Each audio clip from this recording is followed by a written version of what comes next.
Henryna hairakliba wahai tafda laimudu pakatna nate nang admai tawunu aina matam kuina mafamsida lotlaga leirise aigi sak athibase atopa putsingna ugadrana lotpane moina ibu saktiba putni haina khinidana Henryna hojiki nangi nasaga thibadu viral chatawredana Henry ki dabtuna laimudu pakatpana magi photo du thagat pidanava kaya ama hairami adubo Henry nadi sungta taramde nangi apambam hayo ai soina pige aigi photo du dadi kakthakpiyo Henry machinda tapna solai but singsisu ja ne pura mata amani swai tawrise Johnny do hojiktada Henry nang aikhogi thawai dadi kalo nang aikhogi marup Henry ne Henry do noklaga oh siram dai mikup tadi marup kaning singlakpra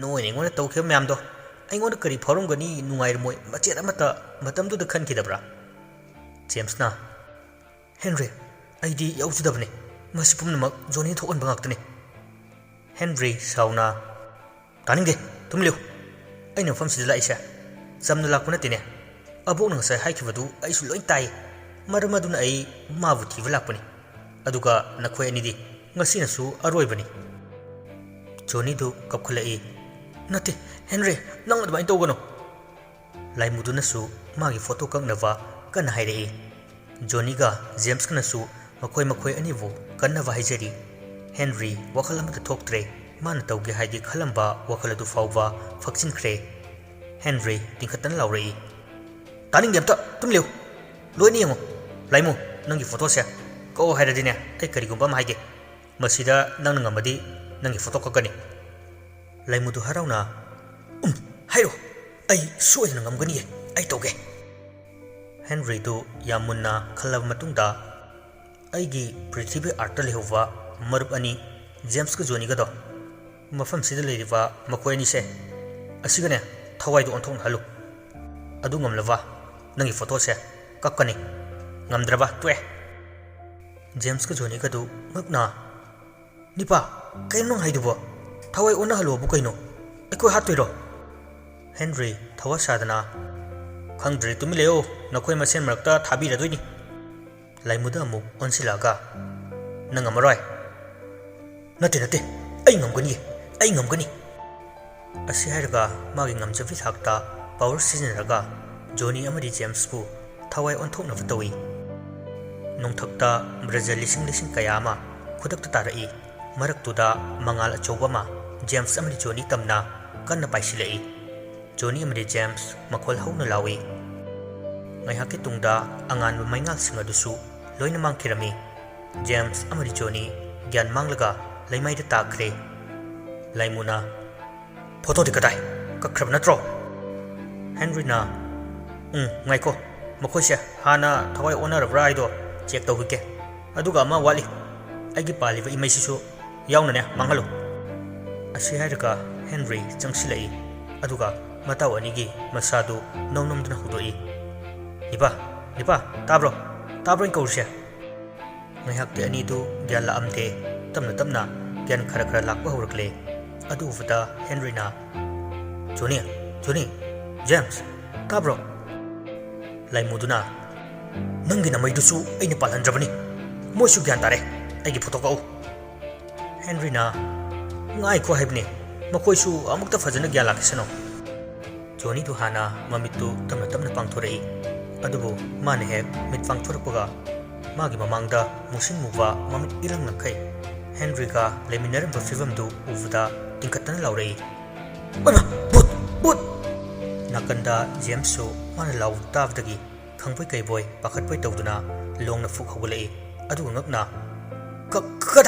kataino khulei rise kaidno Johnny na James mana no pairaga tu but leire James su leithoga yanglei Henry amadi laimu leirambadu uvda pakhatna lauri audio mongduda Henry makoi loinamak hanagi marup singduni haiwa khanglakpadagi penba henmandana laimugi photo adusu kakpire aduga laimu bu chena konsili laimu dusu ngakpaga kaiga mabu mina thawai bidava masak thi haiduna laknava amadi mayamna kinava matau sing aduga ngasi Henry na mabu nungsina konbiba asida mapukningdu penjerami.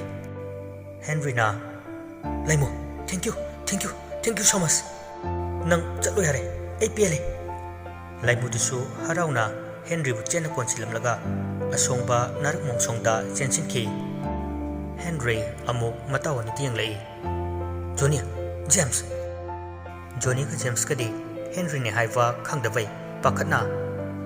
Kanano? Bunna ikoi ka khangise kamai tino? Nati, ikoi lere mafamsi kaidano. Johnny na Jinhurase, lao, ay chunga marusidi. Henry na nati, ay Henry ni, nakoy na tao Henry ni. Silamba ani tu ngak na fatlay to aga yung lai. Kari haiwa, Henry. Ani tu amuk yung nai, aduga. Ako Henry di accident to na. I should have hojik papa gyanta dana koma da lady. Aduga nang na Henry. Adu nang Henry ki thawaira. Natraga but walabra. Henry na natini pa. Ay wari do fazana lige. Nakoy hojik lady mafam se. Art nate Jupiter ni. Haire ivo wahi tu thajaram de. Karam nasu thajagani. Mangumba thodo wasibu. Johnny na. Kaino but chingse loina ngawr zalo. Henry na ay but nati ay nabut sabani bai. Henry mana hokivada thokiba wari pumnamak lirami mana karamna lakiba makhoisu mafamsida karamna lakiba haibudu wari pumnamak lirami. James na kaino haidubo masibu oitopo yawa famlane. Henry na namang thuiva thodok asisu nangmangni haighairo. Johnny mamit mana lauthoga kaino akhoi lere mafamse kaino mitok toy kaino ugase mata amni ne yasina dana loi hawe. James na akhoi di karam na hanagi mafam juda handaiwa art kamai handuino. Henry na adudi ai su khangdi kona upayam thiragane tawrasi. James na kaino nang ngawrbo akhoi kawki surokpudi nang lakpage doge. Henry na as ko kam da thokte mo mafam sida leiriwa nakhoi ni se yam tina phattaba jibani moidi aiga se nuksibu khangbo janate sida leiriwa James ka Johnny ga sidine mata amani. Henry na hairiwa wahaidu James ka Johnny ga do hauji fawfa gyan khara tawa walivani. Henry do man selifa firon singdu lokthoami aduga nakanda kongkutta leiriwa ising khara duda mamaidu tathoklami. Henry na Nipa, si hoidi ay malaweng. Asi hairaga mana ngasai pairakhiwa James ki phone do flash thalami. Thawal mangalda mami sami makoi masen unabaga hojik maingal du da uvaga yamna khenare. James ki Johnny ga do hauna nokthorei. Henry, kainu rangdi nayaga ti chawina. Nasakado sida laibdagi sathi thirame. Henry do peri makoi masen amu light to kapsilaga yengna hali. James na Bah, aku Johnny sidi pacari ya. Johnny na James, nang na sa ifara kaino Hollywood ki hero maler me. Henry na fazavani ai dani thi ri swaida. Johnny na ais sidi hanagi mafam daga haningdre art ga halaro Jupiter dum leirasi. Henry na naya gado hikat kino ngak tangare trang chatowa law yum halasi. Johnny na kana yum dano ekoi chatoisina. Henry na James koida. James ngakna kari ekoi gaiva ekoi yumdi sumba jungle gasi leisleitana. Henry na laktlaw ekoi mafam sida kuya leviaroi noi thainagi but myam do swaida suyam lei. Johnny na adu sai but achobu amuba ma leiramido kamai tuino. Henry na chatna ne wari awat pusing do loi lirage.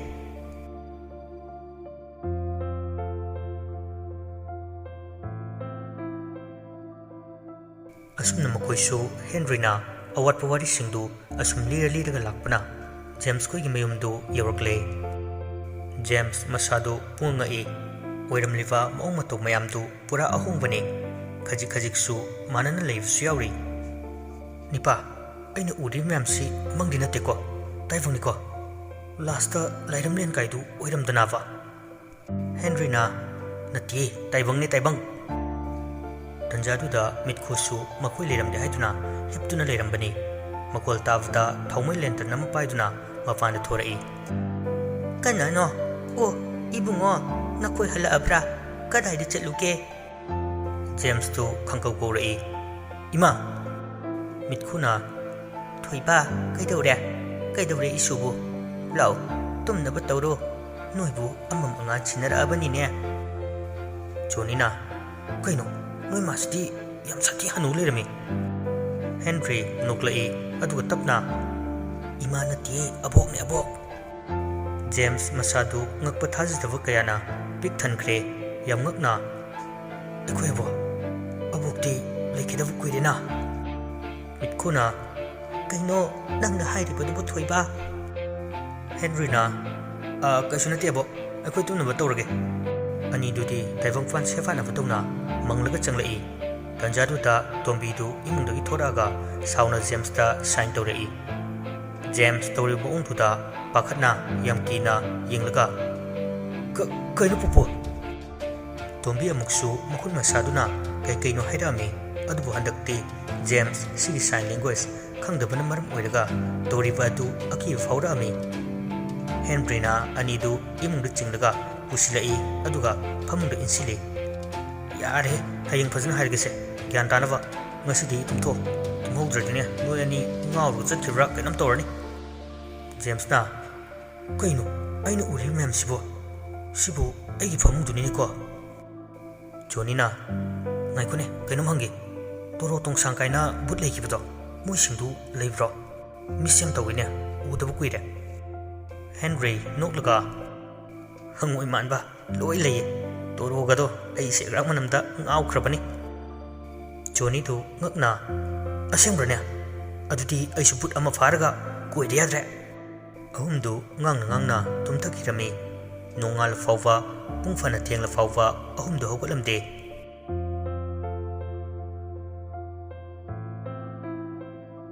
ꯉꯥꯏꯍꯥꯛꯀꯤ ꯇꯨꯡꯗ ꯖꯦꯝꯁꯀꯤ ꯃꯁꯥꯗꯨ ꯅꯣꯝꯂꯛꯏ꯫ ꯖꯦꯝꯁꯁꯨ ꯂꯦꯡꯂꯛꯄꯗꯨꯗ ꯃꯃꯤꯠꯇꯨ ꯅꯣꯏꯔꯒ ꯌꯦꯡꯂꯛꯄꯅꯤ, ꯑꯗꯨꯕꯨ ꯇꯣꯝꯕꯤꯅ ꯃꯃꯤꯠ ꯃꯅꯥ ꯏꯔꯪ ꯂꯪꯈꯩ ꯃꯈꯨꯠꯇꯨꯅ sign ꯇꯧꯔꯛꯏꯕ ꯃꯑꯣꯡꯗꯨ ꯎꯕꯗ James ꯄꯥꯈꯠꯄꯣꯏ ꯀꯩꯕꯣꯏ ꯇꯨꯝꯃꯤꯕ ꯃꯇꯥꯎ ꯑꯅꯤꯒꯤ ꯃꯊꯛꯇ ꯈꯪꯆꯣꯡ ꯆꯣꯡꯈꯠꯂꯤ꯫ ꯑꯣꯏꯃꯥ, ꯅꯤꯄꯥ!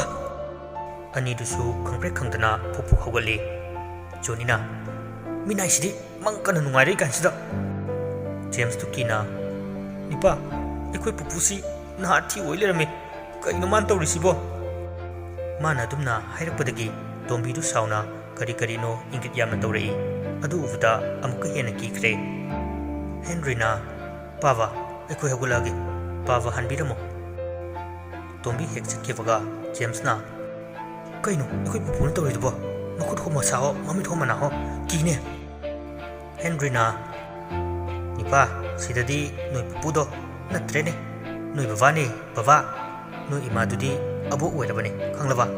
ꯑꯩꯈꯣꯏ ꯑꯥꯔꯠꯇꯨꯒ ꯁꯤꯒ ꯃꯥꯟꯅꯗꯤꯌꯦ꯫ ꯅꯪꯁꯨ ꯁꯤꯗ ꯑꯗꯨꯝ ꯂꯩꯔꯒꯅꯦ, ꯇꯞꯅ ꯇꯞꯅ ꯒ꯭ꯌꯥꯟ ꯇꯥꯔꯛꯀꯅꯤ꯫ ꯖꯣꯅꯤꯗꯨ ꯄꯦꯔꯤ ꯄꯦꯔꯤ ꯇꯧꯔꯒ ꯍꯨꯔꯥꯟꯕ, ꯅꯪꯗꯤ ꯑꯦꯛꯁꯤꯗꯦꯟ ꯊꯣꯛꯑꯒ ꯁꯤꯅꯤꯡꯆꯤꯠꯇ ICUꯗ ꯂꯩꯔꯦ, ꯒ꯭ꯌꯥꯟ ꯇꯥꯗꯈꯩ, ꯑꯗꯨꯒ ꯁꯤꯗ ꯗ꯭ꯔꯥꯃꯥ ꯑꯣꯏꯅ ꯁꯥꯟꯅ ꯂꯩꯔꯝꯃꯤꯅꯦ꯫ ꯂꯥꯁꯇꯀꯣ ꯑꯩꯈꯣꯏꯁꯨ ICUꯗ ꯂꯩꯔꯝꯃꯒꯅꯦ, ꯂꯥꯏꯔꯩꯕꯥꯛ ꯑꯣꯏꯔꯝꯗꯅ ꯃꯐꯝꯁꯤ꯫ ꯍꯦꯟꯔꯤꯅ ꯌꯥꯔꯦ, ꯅꯪꯗ ꯅꯠꯇꯦꯀꯣ, ꯑꯩꯁꯨꯅꯦ, ꯑꯉꯛꯄ ꯉꯥꯛꯇꯅꯦ ꯊꯦꯡꯅꯩꯁꯦ, ꯌꯥꯝ ꯋꯥꯠꯂꯤꯀꯣ, ꯁꯤꯗꯒꯤꯗꯤ ꯃꯑꯣꯡ ꯑꯃꯅꯤ꯫ ꯖꯦꯝꯁꯅ ꯀꯩꯅꯣ ꯉꯔꯥꯡ ꯑꯩꯈꯣꯏꯅ ꯂꯥꯛꯄꯗꯗꯤ ꯃꯤꯒ ꯑꯝꯇ ꯇꯥꯕ ꯎꯗꯦꯅꯦ꯫ ꯍꯦꯟꯔꯤꯅ ꯁ꯭ꯋꯥꯏꯁꯤꯗꯤ ꯃꯤ ꯇꯥꯕ ꯃꯐꯝ ꯅꯠꯇꯦ, ꯅꯣꯏꯒꯤ ꯏꯃꯨꯡꯁꯦ ꯃꯌꯥꯝꯅ ꯇꯥꯟꯊꯣꯔꯛꯏꯅꯦ ꯃꯤ ꯇꯥꯕ ꯃꯐꯝꯗꯨꯗꯒꯤ꯫ ꯑꯁꯤ ꯍꯥꯏꯔꯒ ꯇꯣꯝꯕꯤꯒꯤ ꯃꯔꯝꯗ, ꯃꯤꯠꯈꯨꯒꯤ ꯃꯔꯝꯗ ꯀꯌꯥ ꯑꯃ ꯍꯥꯏꯔꯝꯃꯤ꯫ ꯑꯗꯨ ꯇꯥꯕꯗ ꯖꯦꯝꯁꯇꯨ ꯌꯥꯝꯅꯁꯨ ꯍꯩꯅꯔꯝꯗꯦ꯫ ꯃꯥ ꯍꯥꯟꯅꯒꯤ ꯃꯐꯝꯗꯨꯗ ꯆꯠꯅꯤꯡꯉꯤ, ꯑꯗꯨꯕꯨ ꯎꯄꯥꯏ ꯂꯩꯇꯦ꯫ ꯍꯨꯔꯥꯟꯕ, ꯅꯪꯅ ꯑꯩꯈꯣꯏꯕꯨ ꯁꯤꯗ ꯄꯨꯕꯤꯔꯛꯑꯒ ꯇꯧꯔꯤꯕ ꯃꯌꯥꯝꯁꯤꯕꯨ ꯀꯩꯅꯣ? ꯒ꯭ꯌꯥꯟꯒ ꯑꯝꯇ ꯇꯥꯗ꯭ꯔꯦ ꯑꯩꯈꯣꯏꯗꯤ꯫ ꯑꯍꯨꯝꯗꯨ ꯍꯧꯒꯠꯂꯛꯂꯤ꯫ ꯑꯅꯤꯗꯨꯗꯤ ꯏꯍꯩ ꯍꯩꯅꯗꯕ, ꯏꯇꯟ ꯇꯟꯕ, ꯑꯀꯤꯕ ꯃꯤꯄꯥꯏꯕ ꯀꯌꯥ ꯑꯃ ꯄꯣꯛꯂꯤ꯫ ꯍꯦꯟꯔꯤꯅ ꯂꯝꯕꯤ ꯆꯤꯡꯂꯒ ꯄꯨꯔꯒ ꯇꯨꯔꯦꯜꯔꯣꯝꯗ ꯂꯥꯛꯂꯤ꯫ ꯖꯦꯝꯁꯅ ꯕ꯭ꯔꯁ ꯇꯧꯔꯣꯏꯗ꯭ꯔꯣ ꯅꯤꯄꯥ? ꯍꯦꯟꯔꯤꯅ ꯇꯧꯕꯅꯤ ꯀꯩꯅꯣ ꯆꯠꯂꯤꯁꯦ꯫ ꯖꯦꯝꯁꯅ ꯕ꯭ꯔꯁꯇꯤ ꯀꯗꯥꯏ? ꯍꯦꯟꯔꯤ ꯃꯃꯤꯠꯇꯨ ꯐꯩ ꯌꯦꯡꯂꯛꯑꯒ ꯁꯤꯌꯥ, ꯕ꯭ꯔꯁ ꯀꯥꯏꯅ, ꯅꯪꯕꯨ ꯅꯌꯨꯝꯗ ꯕ꯭ꯔꯁꯀ ꯁꯦꯡꯕ ꯃꯤꯔꯅꯦ? ꯃꯤ ꯑꯗꯨꯗꯅ ꯑꯗꯨꯅꯤ ꯀꯩꯅꯣ, ꯑꯗꯨꯅ ꯌꯨꯝ꯫ Ibo sisu nayumnine nangi thawaiduni onarise sidasu nang adasu nang atopa planet asu aikoi gumba chap chap mana mayam am lerangani ko Johnny na sidi iroi ti inungai ne thaini nambal turel da iroi kifdo Mr. Radium na Henry na Ivo nambul turel da bora ra tauruga lai haiwa ngang du nang oiramni soidana James na ya sidi utna singdoira taurisha Henry na uttagi henbani ko tawdasya Johnny na uttagi henba thi gam oiramdana ko ai sum kisale noi swaise chaka chana bro chana ram du mandi thi ga lau lau duna charam du male Henry dani mana noi swaise kaina hairibadu Henry du nong bun loirabani thinglaga chai chai hangoi nang diam khanglamina James ku Johnny ga du pakhatna awai tana khanakre ngamroi aikhoi chacha horage sia chacha horage kaina hekta chatpa ya ai mong ni ne ai ni kyam wana lei haibdo noi su khangan ge tawni da James na aikhoi bu kaino tawdoise ai chak lamna slore Johnny na nipa aikhoi ni napi de kaino phoi phoi dra sarse Henry na machin sengnava manadu hega pidei se machin na ya do fatfat sengo satan ba cha tawrabane Johnny mamitu lauthuk laga sa tana bro noi saisa Henry na sa dana ti bungo numidang dana lai ku sang wisaraga chatoini Johnny na ai ku chiti sangde kamai tawdino chei hapaga sanghansira James na taningdi wathi tawrga le matha sabne Henry na chalwada saksiga nangi gyano sordo mafam sidari janadrebo chaitik chairang gi juksida Johnny di khangdavanina mana singdu khubamam pairga mayada kitlaw namsili aduga chop sairuga othorai